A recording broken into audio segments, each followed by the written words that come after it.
Hi friends, welcome back to my channel. ICC champions ట్రోఫీలో final match India versus New Zealand మధ్య జరగబోతుంది.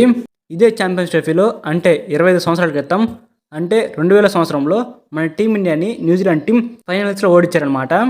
తిరిగి 25 సంవత్సరాల తర్వాత మన టీమిండియాకి రివెంజ్ తీర్చుకునే సమయం అయితే వచ్చింది. అండ్ 2021లో కూడా వరల్డ్ టెస్ట్ ఛాంపియన్షిప్లో కూడా మన టీమిండియాని న్యూజిలాండ్ టీం ఫైనల్స్లో ఓడించింది. వీటన్నిటికీ రివెంజ్ తీర్చుకునే సమయం అయితే ఆసనమైంది. ఈ ఛాంపియన్స్ ట్రోఫీలో మన టీమిండియా న్యూజిలాండ్ టీం మీద గెలిచి ఖచ్చితంగా రివెంజ్ అయితే తీర్చుకోవాలన్నమాట. 25 సంవత్సరాల క్రితం ఆ ఫైనల్ మ్యాచ్ అనేది మనం చూడకపోయి ఉండొచ్చు, కానీ మన పేరెంట్స్ ఎవరైతే ఉంటారో వాళ్ళైనా చూసి ఉంటారు. ఆ టైంలో వాళ్ళైనా బాధపడి ఉంటారు. ఇప్పుడు వాటన్నిటిని లెక్కలు కరెక్ట్ చేసే సమయం అయితే వచ్చింది.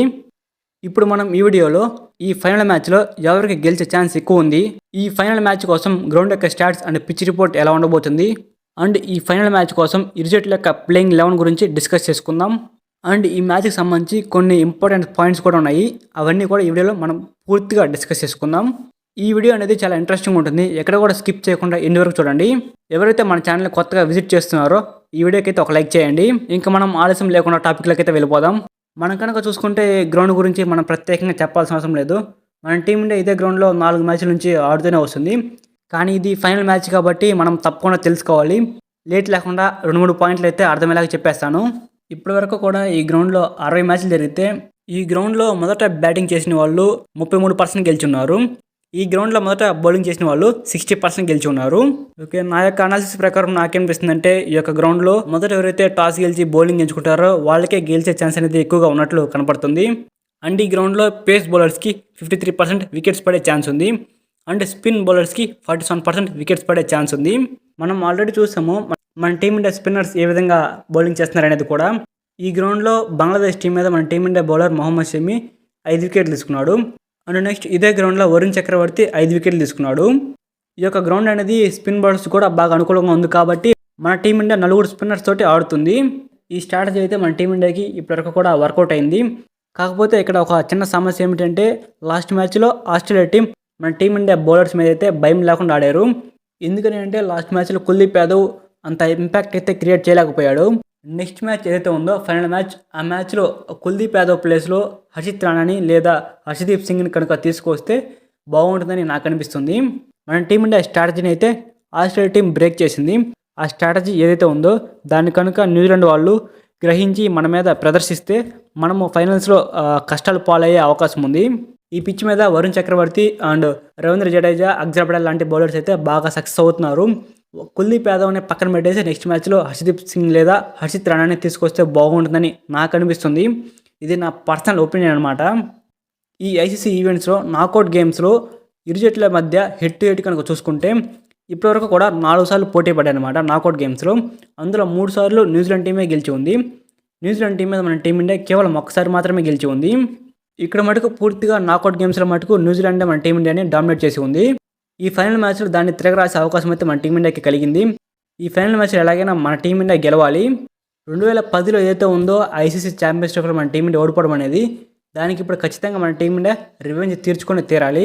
ఓవరాల్గా ఓడే కెరీర్లో అయితే ఇరు జట్లు కూడా 119 మ్యాచ్లు అయితే తలబడ్డాయి. అందులో మన టీమిండియా 61 సార్లు గెలిచి ఉంది. న్యూజిలాండ్ టీం 50 సార్లు గెలిచి ఉంది. ఒక మ్యాచ్ టైగా ముగిసింది. 7 మ్యాచ్ అయితే రిజల్ట్ అనేది లేదనమాట. మన టీమిండియా న్యూజిలాండ్ టీంని ఓడిఐ సిరీస్లో కావచ్చు అండ్ లీగ్ మ్యాచెస్లో కావచ్చు డామినేట్ చేసి ఉంది. కానీ నాకౌట్ గేమ్స్లో మటుకు న్యూజిలాండ్దే పై చేయి ఉంది. నాకౌట్ గేమ్స్లో న్యూజిలాండ్ టీం మీద మన టీమిండియాకి కొంచెం లక్ అనేది ఫేవర్గా లేదు. సో ఇప్పుడు ఈ మ్యాచ్ కోసం ఇరు జట్ల యొక్క ప్లేయింగ్ 11 చూద్దాం. ముందుగా మన టీమిండియా యొక్క ప్లేయింగ్ 11 చూసుకుందాం. ఈ మ్యాచ్ అనేది ఎలా జరగబోతుందంటే ఇరు జట్ల యొక్క ప్లేయింగ్ 11 మధ్య మన team India top batsmen versus New Zealand top bowlers మధ్య అయితే మంచి ఫైట్ ఉండబోతుంది. యథావిధిగా మన టీమిండియాలో రోహిత్ శర్మ మంచి స్టార్ట్ అయితే ఇస్తాడు. అండ్ అదేవిధంగా రోహిత్ శర్మకి సపోర్ట్గా శుభ్మన్ గిల్ అయితే ఉంటాడనమాట.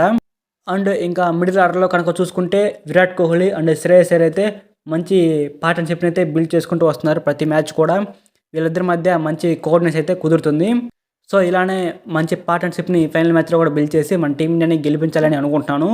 అండ్ నెక్స్ట్ మిడిల్ ఆర్డర్లో అక్షర్ పటేల్, కేఎల్ రాహుల్, హార్దిక్ పాండ్యా, రవీంద్ర జడేజా అయితే ఉన్నారనమాట. అండ్ బౌలింగ్ యూనిట్ కనుక చూసుకుంటే మన టీమిండియా పేస్ బౌలింగ్ యూనిట్లో మొహమ్మద్ షమి అయితే మంచిగా రాణిస్తూ వస్తున్నాడు. ఇదే పర్ఫార్మెన్స్ని ఫైనల్స్లో కూడా రాణించాలని అనుకుంటున్నాను. అండ్ స్పిన్ బౌలింగ్ యూనిట్ కనుక చూసుకుంటే కుల్దీప్ యాదవ్ అండ్ వరుణ్ చక్రవర్తి అయితే ఉన్నారనమాట. వరుణ్ చక్రవర్తి గురించి అయితే మనం ప్రత్యేకంగా చెప్పాల్సిన అవసరం లేదు. ఏ విధమైన బౌలింగ్ వేస్తున్నాడు అనేది. ప్రతి మ్యాచ్లోనూ తను ఇంపార్టెంట్ వికెట్స్ తీసుకుంటూ ఉన్నాడు. ఇలానే ఫైనల్ మ్యాచ్లో కూడా ఇంపార్టెంట్ వికెట్స్ అనేవి తీస్తూ మన టీమిండియాని గెలిపించాలని అనుకుంటున్నాను. అండ్ కుల్దీప్ యాదవ్ ప్లేస్లో హర్షదీప్ సింగ్ లేదా హర్షిత్ రాణా వస్తే బాగుంటుందని అనుకుంటున్నాను. ఓవరాల్గా మన టీమిండియా ఫైనల్ స్క్వాడ్ కనుక చూసుకుంటే రోహిత్ శర్మ, శుభ్మన్ గిల్, విరాట్ కోహ్లీ, శ్రేయస్ అయ్యర్, అక్షర్ పటేల్, కేఎల్ రాహుల్, హార్దిక్ పాండ్యా, రవీంద్ర జడేజా, మొహమ్మద్ షమి, కుల్దీప్ యాదవ్, వరుణ్ చక్రవర్తి. ఈ ప్లేయింగ్ 11 అయితే మన team India final match ఆడబోతుంది.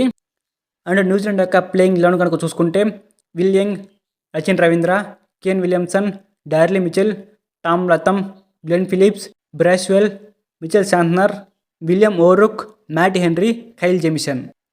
New Zealand team అయితే ఫైనల్ మ్యాచ్ కోసం ఈ ప్లేయింగ్ 11తో ఆడబోతుంది. సో ఇదనమాట ఇరు జట్ల యొక్క ప్లేయింగ్ 11 అయితే.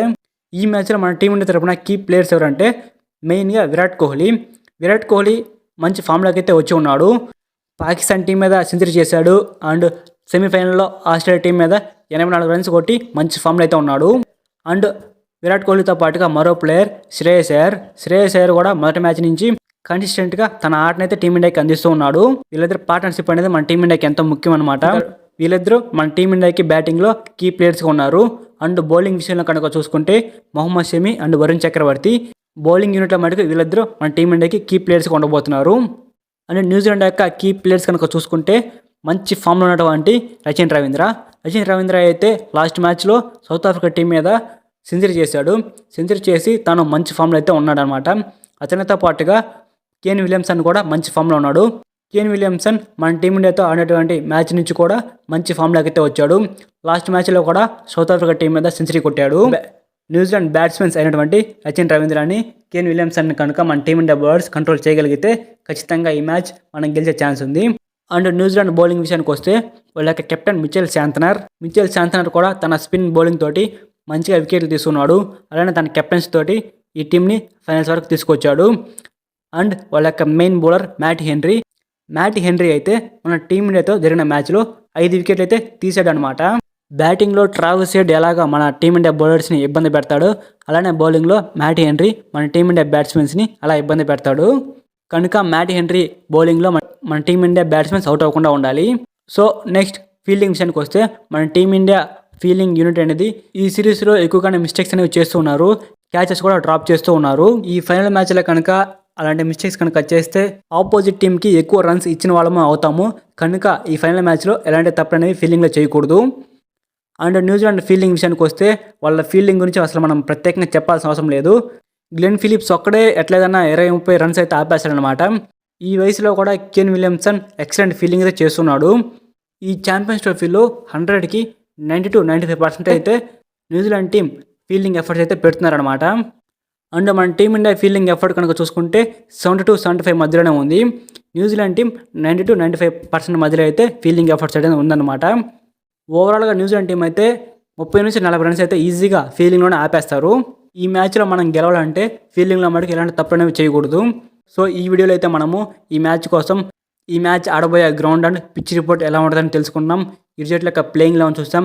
ఇరు జట్ల తరపు నుంచి కీ ప్లేయర్స్ ఎవరైనా చూసాం. అండ్ ఇరు జట్ల ప్లేయర్స్ ఫీల్డింగ్ ఎఫర్ట్స్ ఏ విధంగా పెడతారనేది కూడా తెలుసుకున్నాం. ఇవన్నీ విన్న తర్వాత మీరు ఈ మ్యాచ్లో ఏ టీం గెలుస్తుందని అనుకుంటున్నారో కింద కామెంట్ చేయండి. నేనైతే ఆల్వేస్ మన ఇండియాకి సపోర్ట్ చేస్తాను, ఎందుకంటే మనం ఇండియన్స్ కాబట్టి. ఈ ఫైనల్స్లో మన టీమిండియా గెలిచి న్యూజిలాండ్ టీం మీద రివెంజ్ అయితే తీర్చుకోవాలన్నమాట. సో ఇది గైస్ ఓవరాల్గా ఈ వీడియో అయితే. సో మీరైతే ఈ వీడియోని పూర్తిగా చూసి ఈ ఫైనల్ మ్యాచ్ గురించి పూర్తిగా వివరాలు అన్నీ తెలుసుకున్నారు అని అనుకుంటున్నాను. ఈ వీడియో కనుక మీకు వాల్యుబుల్ అనిపిస్తే ఈ వీడియోకి లైక్ చేయండి. సో ఇలానే మీరు డైలీ క్రికెట్ అప్డేట్స్ అండ్ రాబోయే ఐపీఎల్ అప్డేట్స్ కూడా మీరు డైలీ తెలుసుకోవాలంటే మన ఛానల్ని సబ్స్క్రైబ్ చేసుకొని పక్కన బెల్ సింబల్ ఆన్లో పెట్టుకోండి. Thank you for watching my video. Have a nice day guys.